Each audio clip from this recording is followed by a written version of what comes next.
Vous attendiez un tel engouement de la part du public? Non. Pourquoi? Parce que le football féminin n'a jamais été sur le devant de la scène, on va dire. 10 millions de téléspectateurs à la télé, vous n'avez pas eu ça à votre époque? Ah non, nous. C'était comment? On avait 4 lignes dans l'équipe lorsqu'on s'est qualifié pour le championnat d'Europe en 97. Il devait y avoir un 4 journaliste. lignes dans l'équipe? Oui, à peu près. Peut-être encore 6. Non, peut-être 3.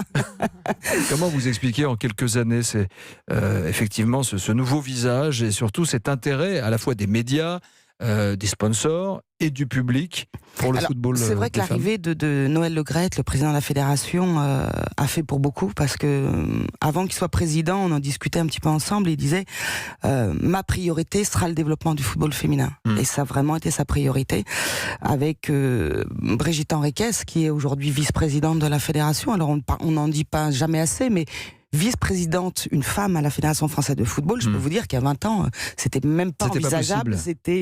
On avait notre pauvre Marie-Lou Duringer, qui était au Conseil fédéral, qui était la seule femme qui essayait de se battre pour nous donner quelques moyens, mais elle n'était pas écoutée et tout le monde s'en fichait. Moi, j'ai connu des présidents de fédération, qui ne sont jamais venus voir l'équipe de France. Jamais. Ouais. Donc c'est vrai que depuis que Noël Le Graët est là, les choses ont bien avancé. C'est indéniable. On est resté longtemps à 50 000 licenciés. On est aujourd'hui à 170, 180 000. Il a donné pour le développement du football féminin. À votre époque, il n'y en avait pas, en fait. Il n'y avait pas une volonté. Non, des sous, il y en a à la Fédération française de football.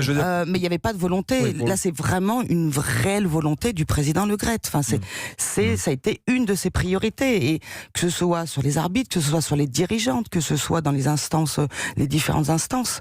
C'est vrai qu'aujourd'hui, on a plus de femmes aussi dans les instances pour prendre des décisions aussi. Parce que quand il n'y a pas de femmes aussi qui sont là pour prendre des décisions, c'est un petit peu compliqué. Mais c'est vrai que depuis qu'il est là, ça a changé le quotidien, en tout cas des joueuses, et parce qu'il ne fait pas de différence aujourd'hui entre les filles et les garçons.